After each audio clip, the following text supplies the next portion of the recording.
Donc maintenant qu'on a fini de parler de l'équipement de protection, donc là je vais vous parler du matériel standard qu'il faudra pour chaque projet. Donc c'est du matériel que vous avez déjà peut-être chez vous, donc pas besoin de vous équiper. Mais bon, je vais vous donner quand même quelques astuces par rapport à certains outils.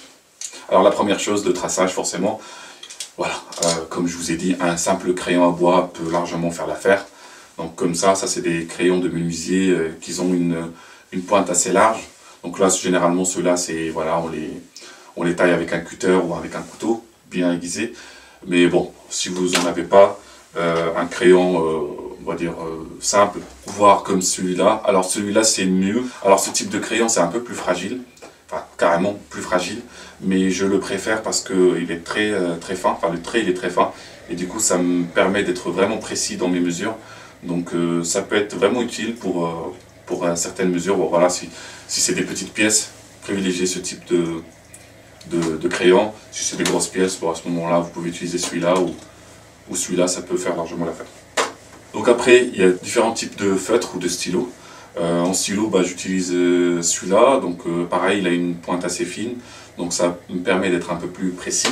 Donc sinon, après, vous avez des marqueurs spécial bricolage. Donc ceux-là, ils ont un peu leur qualité, c'est qu'ils peuvent un peu écrire partout et dans toutes les positions, et ça c'est très confortable. Et sinon, vous avez ce type de marqueur avec une pointe, comme vous voyez, une pointe très très fine et très longue.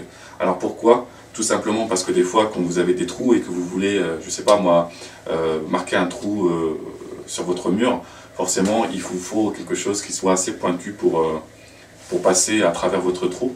Et ça vraiment c'est pratique pour ça. C'est pas donné, mais c'est quelque chose qui pourra vous être utile.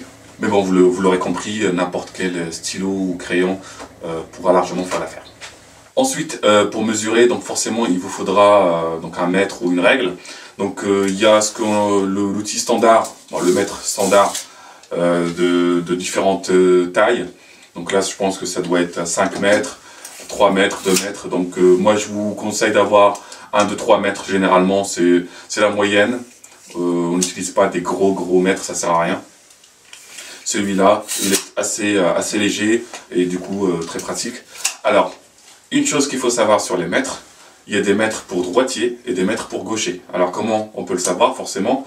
Alors, un mètre de droitier, il est tenu avec la main droite, et quand on tire, on a les chiffres à l'endroit. Un mètre pour gaucher, c'est l'inverse, donc on le tient comme ça, et quand on tire, on a les chiffres à l'endroit. En l'occurrence, celui-là, c'est un mètre de droitier.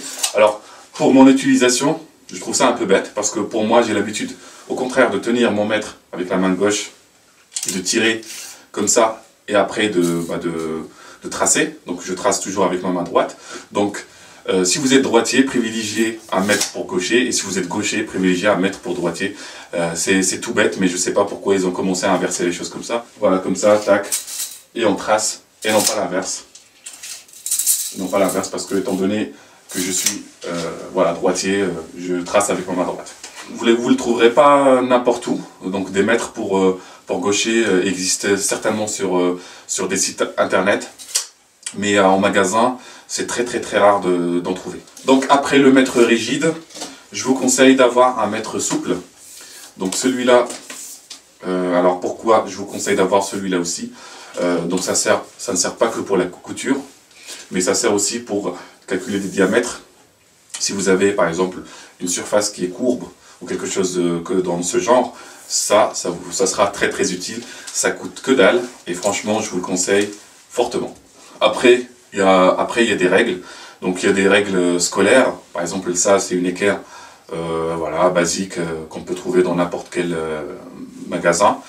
Il y a aussi des règles comme ça en acier ou en aluminium.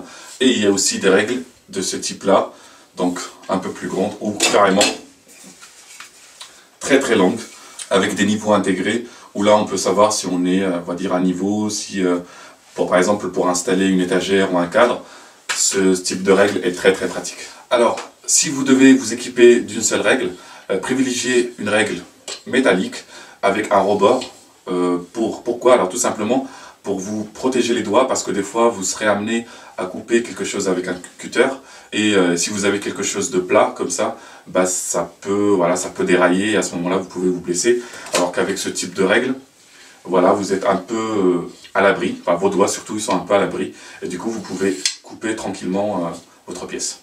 Et pour finir avec les outils de mesure, donc il y a ce qu'on appelle une équerre de menuisier qui est comme ça. Alors en fait c'est une simple équerre, mais comme vous voyez ici elle a une sorte de rebord.